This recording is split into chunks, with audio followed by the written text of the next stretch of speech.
In the final days of the Roman Empire, the legions were still strong. The walls were still high. The emperors still wore purple, but on the streets of the provinces, the empire had already fallen. Why? Because the merchants stopped accepting their money. Rome didn't collapse solely because of barbarians at the gates.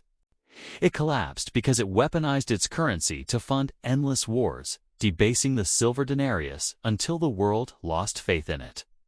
Once trust evaporated, the most powerful army in history couldn't even buy a loaf of bread. For 80 years, the United States has held a power greater than Rome ever did. It's not the nuclear arsenal. It's not the aircraft carriers sitting in the South China Sea. It is the dollar. But right now, in the boardrooms of Shanghai, Moscow, and Riyadh, a silent decision has been made.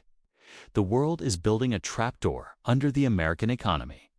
They aren't sending missiles, they are sending gold. They are building new payment rails. There is a silent war raging right now. And for the first time in history, the weapon isn't a gun, it's money. And the target is the dollar in your pocket. To understand this war, we have to understand the battlefield. For decades, we've been told that global trade is free. That is a comfortable lie. Global trade runs on a single operating system owned by the United States. It's called SWIFT. If you want to buy oil, you need dollars. If you want to move money from France to Japan, it likely touches a U.S. bank. This system gave America what economists call an exorbitant privilege. It means the U.S. can print money to buy real goods from the U.S. Cars, electronics, oil, and the world keeps that paper money as savings. It's the ultimate cheat code. But every privilege has a breaking point. In recent years, the U.S. began using this financial system not just for trade, but as a weapon of war. We sanction nations, we freeze assets. We lock countries out of the global economy with the push of a button. For a long time, the world had no alternative. They had to take it. But today, we are witnessing a historic pivot. A coalition of nations led by the BRICS alliances actively constructing a parallel financial system. They are hoarding gold at a record pace. They are signing bilateral trade deals that bypass the dollar entirely. The goal isn't just competition. The goal is insulation. They are preparing for a world where the dollar is no longer the king, but just another currency among many. Let's look at how this happened before. Because history isn't just repeating itself, it's screaming at us. 100 years ago, the British pound sterling was the US dollar. It was as good as gold. Global trade was invoiced in pounds. If you were a bank in Brazil or Japan, you held sterling in your vaults. Britain believed this dominance was eternal. But then came the Great War. To fight, Britain borrowed heavily and printed money. They detached the pound from reality. By the 1950s, the British Empire was drowning in debt, mostly owed to the United States. The world saw a fading giant living beyond its means. The trust cracked. Countries stopped holding pounds and started holding dollars. The transition wasn't violent. It was a slow mathematical suffocation. The pound lost 40% of its value, and the empire dissolved. But the real death blow came when the U.S. weaponized money against Britain itself. This is the story of the Suez Crisis of 1956. Britain tried to seize the Suez Canal to maintain its colonial grip. The U.S. opposed the move. President Eisenhower didn't send troops to stop the British. He didn't fire a single shot, simply threatened to sell off the U.S. reserves of British pounds. He threatened to crash their currency.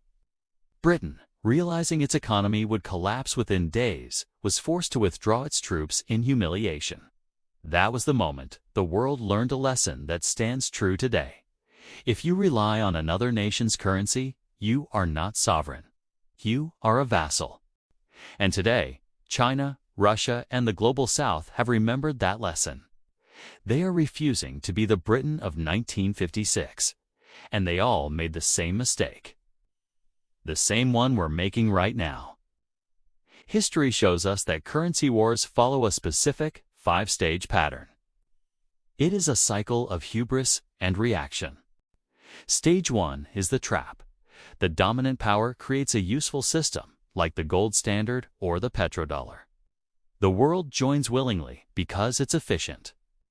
Stage 2 is the weaponization. The dominant power becomes comfortable. They start using the currency to enforce political will. Sanctions increase. Access to money becomes conditional on good behavior. Stage 3 is the search for alternatives. Rival nations realize they are vulnerable. They quietly begin to diversify. They buy gold. They set up direct trade lines. They start testing the fences. Stage 4 is the parallel system. This is the dangerous phase. The rivals don't just complain, they build a clone. A new payment messaging system. A new reserve asset. It's clunky at first, but it works. Stage 5 is the fragmentation. The global system splits. The monopoly ends. The dominant currency floods back home, causing massive inflation and a loss of global influence. If you look at the headlines today, we are no longer in stage 1 or 2. We are deep into stage 4, and right now, we've already completed 4 of them. The catalyst for this accelerated timeline was February 2022, when the US and Europe froze $300 billion of Russia's central bank reserves. A shockwave went through the global south. It wasn't about whether they supported the war or not. It was about the precedent.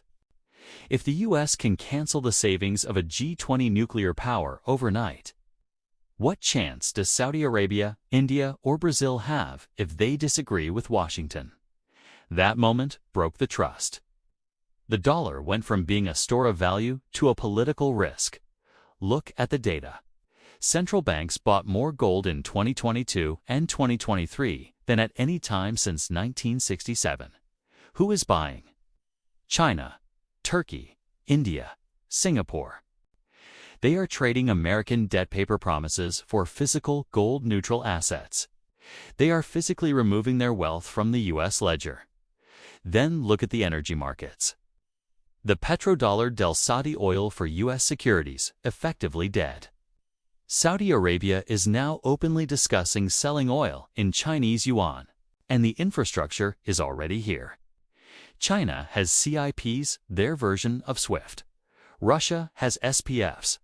The BRICS nations are discussing a shared currency unit backed by commodities. The U.S. military has nearly 800 bases around the world to project power. But the BRICS nations are realizing they don't need to fight the bases. They just need to bypass the banks. So, what happens next? Does the dollar vanish tomorrow? No. That's Hollywood, not economics. The dollar is too entrenched to disappear overnight. But the silent war doesn't aim for a knockout. It aims for a bleed-out. As the world demands fewer dollars for trade, those dollars currently circulating overseas will have nowhere to go but home. Trillions of dollars returning to the U.S. domestic economy. This triggers a phenomenon known as imported inflation. Prices in America rise not because of supply chains, but because the money is losing its global premium. We will likely see a bipolar world. One sphere trading in dollars and euros, another sphere trading in yuan, gold, and a basket of commodities.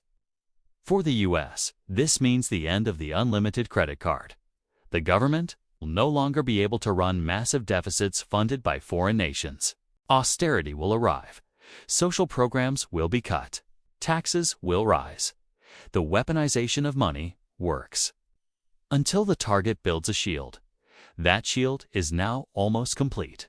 When empires fall, it's never slow. It's sudden, brutal, final.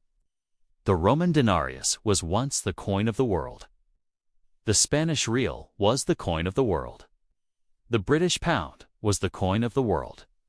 History has a 100% success rate. No currency reigns forever.